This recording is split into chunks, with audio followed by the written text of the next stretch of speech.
Welcome to our Maha Periyava களஞ்சியம் channel. இன்னைக்கு நம்ம பார்க்க போகிறது தெய்வத்தின் குரல் 4ஆம் பாகம் 6ஆம் அத்தியாயம் போர் தீர்ந்து அமைதி காண. அதில் மாயையை அடக்குவது ஈசனே. இங்கே இன்னொன்று கூட சொல்ல தோன்றுகிறது.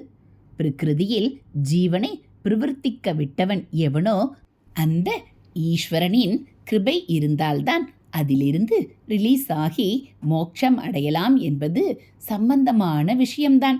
ஆரம்பத்திலேயே சொன்னேன், ஞானவானாய் இருந்தால் கூட பிரகிருதியை எப்படி நிகிரகம் பண்ண முடியும் என்று பகவானே கேட்டார் என்று. ஆனால் பிரகிருதி என்கிற மாயை அடங்கினால்தான் மோட்சம். பிரகிருதி என்ற மாயை உற்பத்தி செய்த சரக்குத்தான் மனஸ். மனஸ் அடங்கின பின் ஜீவன் மோட்சம் பெறுகிறான் என்று இத்தனை நேரம் சொன்னேனே தவிர மாயை அடங்குவதை பற்றி சொல்லவில்லை. அத்வைத சாஸ்திரங்களிலும் மனசை அடக்கச் சொல்லித்தான் சாதகனுக்கு உபதேசமேயொழிய மாயை அடக்கு என்று சொல்வதில்லை. ஏனென்றால் அது இவனுக்கு மேற்பட்ட மகாசக்தி, இவனையே உண்டாக்கிய சக்தி அது. ஆகையால் இவன் அதை அடக்க முடியாது. அதன் வசப்படாமல் தன் மனசை இழுக்க பிரயத்தனப்படுவதுதான் இவனால் முடிந்தது. இந்த பிரயத்தனத்தையும் சுலபமாக்குவது, பலிதமாக்கி தருவது ஈஸ்வர கிருபைதான். ஜீவனுடைய மனஸ் அடங்கின பின் மாயா சக்தி மறுபடி மனசை முளைக்க பண்ணாமல் இருக்க வேண்டுமே. மனசே இல்லாமல் இருந்த ஆத்மாவில்தானே முதலில் மாயையை இருப்பாக கொண்ட மனசை ஈஸ்வரன் இழுத்து வைத்து ஜீவபாவம் உண்டாயிற்று. இப்போதும் ஜீவன் மனசை அற்றுப்போக பண்ணி ஆத்மாவாகிற போது அப்படி இவன் மறுபடி மாயா சம்சாரத்தில் விழும்படியாக அந்த ஈஸ்வரன் பண்ணலாமோ இல்லையோ? அப்படி நடக்காமல் பல பேர் அத்வைத சாட்சாத்காரம் பெற்றிருக்கிறார்கள் என்பதால் ஈஸ்வரனேதான் மாயா சக்தியை அடக்கி ஜீவனுக்கு ஆத்ம சித்தி லபிக்கச் செய்கிறான் என்று தெரிகிறது. அபூர்வமாகவே இருந்தாலும் இப்படி அபூர்வமாகவும் பல பேர் மனோ நிகிரகம் செய்து ஞானியாகி அப்புறம் சதா ஆத்ம ஸ்வரூபத்திலேயே நிலைத்திருக்கிறார்கள் என்றால் ஈஸ்வரன்தான் அப்படி பரம கிருபையினால் இவர்களை நிலைத்திருக்கும்படியாக விட்டிருக்கிறான் என்று அர்த்தம். ஞானியாலேயும் அடக்க முடியாது என்று அவனே சொன்ன பிரகிருதியை அவன் ஒருத்தன்தான் அடக்க முடியும். அப்படி அவன் அடக்குகிற பரம கிருபையால்தான் எவருக்குமே மோட்ச சித்தி என்பது சாத்தியமாகிறது. ஜீவன் ஈஸ்வரனிலிருந்து தோன்றினவனாய் என்ற விஷயத்தில் இருந்தோம். கீதையில் அப்படித்தான் இருக்கிறது என்று காட்டினேன். ஹரஹர சங்கர, ஜெய ஜெய சங்கர. அடுத்து ஜீவ ஈஸ்வர வித்தியாசம். ஜீவனானவன் மாயையின் ஆவரண சக்தி, விஷேப சக்தி இரண்டுக்கும் ஆளானவன். ஆத்மா இன்னதென்று இவன் தெரிந்து கொள்ள முடியாதபடி ஆவரண சக்தி மறைக்கிறது. துவைத பிரபஞ்ச வியாபாரத்திலேயே இவனுடைய மனசுக்கும் இந்திரியங்களுக்கும் விஷயம் இருப்பதால் விஷேப சக்தியும் இவனை நன்றாக ஆட்கொண்டிருக்கிறது. ஈஸ்வரன் விஷயம் இப்படி இல்லை. அவன் எப்படி இருக்கிறான்? மாயையோடு கூடின ஆத்மா அல்லது பிரம்மம்தான் ஈஸ்வரன். மாயை சம்பந்தப்படாத நிலையைத்தான் ஆத்மா அல்லது பிரம்மம் என்றே குறிப்பாக சொல்வது. சம்பந்தப்பட்ட நிலையில் அது தன்னை காட்டிக்கொண்டவுடனே அதை ஈஸ்வரன் என்று சொல்ல ஆரம்பித்து விடுகிறோம். எதனோடும் சம்பந்தப்படாத ஆத்மாவை எப்படி மாயையோடு சம்பந்தப்பட்டதாய் சொல்லலாம் என்றால் இதுவும் அந்த மாயைதான். ஈஸ்வரன் மாயா சம்பந்தம் உள்ளவனானாலும் ஜீவனுக்கும் அவனுக்கும் ரொம்ப வித்தியாசம் உண்டு. ஜீவன் மாயைக்கு கீழ்ப்பட்ட சக்தி, ரொம்பவும் கீழ்ப்பட்ட சக்தி. அதன் ஆதிக்கத்தில் இருப்பவன். இவனுடைய ஜீவத்துவத்தை உண்டாக்கி இருப்பதே மாயைதான்.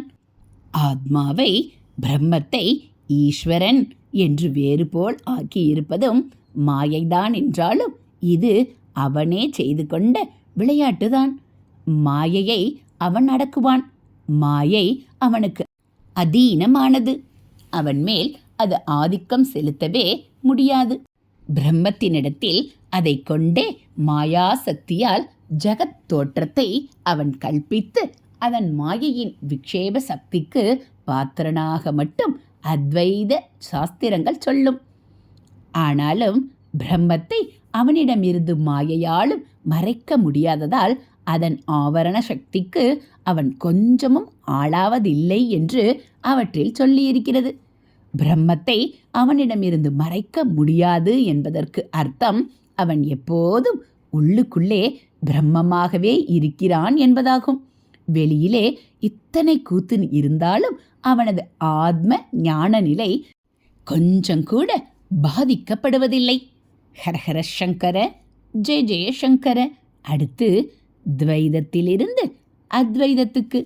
இப்படி அவன் துவைத அத்வைதங்கள் இரண்டிலும் இருப்பதால்தான் மனசிடம் சம்பந்தமே பட முடியாமல் ஒரே அத்வைதமாக உள்ள ஆத்மாவுக்கும் ஆத்மாவிடம் சம்பந்தப்படவே முடியாமல் ஒரே துவைதமாக உள்ள ஜீவ மனசுக்கும் பாலமாக இருக்க முடிகிறது. தன் விஷயத்தில் ஆத்மாவை மாயை மறைக்க முடியாமல் வைத்துக்கொண்டு அதே சமயம் மாய பிரபஞ்சத்தையும் ஆண்டு கொண்டிருக்கிற அவன் பிரபஞ்சத்திலுள்ள ஜீவனிடமும் சம்பந்தம் வைத்துக்கொண்டு மறைவில்லாத வெட்ட வெளியான ஆத்மாவையும் அனுபவித்து கொண்டிருக்கிறான். இப்படி இரண்டிலும் சம்பந்தப்பட்டு இருப்பதால் அவன்தான் அந்த வெட்டவெளிக்கு கொண்டு சேர்க்கக்கூடிய பாலமாக இருக்கிறான். அவன் இப்படி இரண்டுமாக இருப்பது நமக்கு புரியாது. புரியாத புதிராகவே தான் கொஞ்சம் கொஞ்சமாக துவைத மனசையும் அத்வைத ஆத்மாவிலே கரைத்து ஜீவனை அதுவாகவே ஆக்கிவிடுகிறான். இதை கொஞ்சம் புரிய வைப்பதற்கு ஒரு திருஷ்டாந்தம் வேண்டுமானால் சொல்லி பார்க்கலாம் என்று தோன்றுகிறது. ஒரு இரும்பு குண்டு இருக்கிறது. அதை வாயுவிலே கரைப்பது என்றால் எப்படி முடியும்? அதுவாக கரைய முடியாது. பெருசாக ஃபர்னன்ஸில் ஊது உலையில் 2000-3000 டிகிரிக்கு நெருப்பை உண்டாக்குகிறார்கள். அந்த நெருப்பும் வாயுதான். என்னவோ ஒரு கேஸ் என்கிறார்கள். அந்த எரிவாயுதான் இப்படி நெருப்பாக எரிவது. வாயு என்றாலும் கண்ணுக்கு தெரியாமல் இல்லை. பெரிய ஜுவாலையாக கண்ணையே பறிக்கிற மாதிரி தெரிகிறது.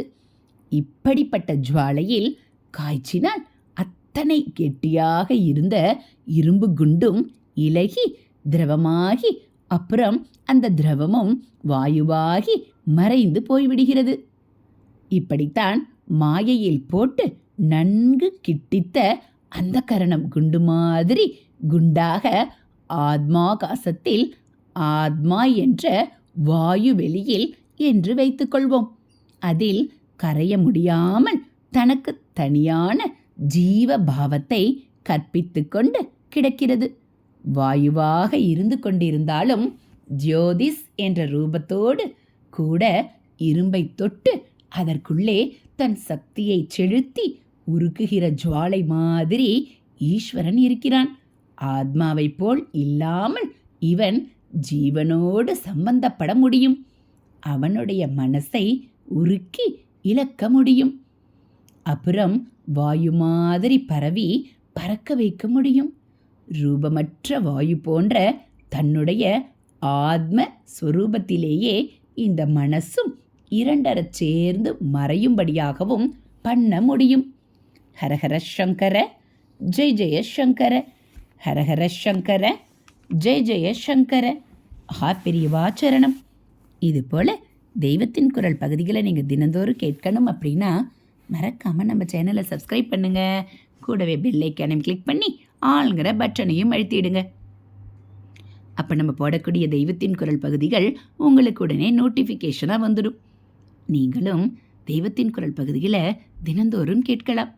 அது மட்டும் இல்லாமல் நம்ம சேனலில் வரக்கூடிய ஆன்மீக கதைகள், மகாபெரிவா மகிமை எல்லாம் உங்களுக்கு பிடிச்சிருந்தா ஒரு லைக்கும் கமெண்ட்டும் கொடுத்து உங்களுக்கு தெரிஞ்சவங்களுக்கும் ஷேர் பண்ணுங்க. தேங்க்யூ.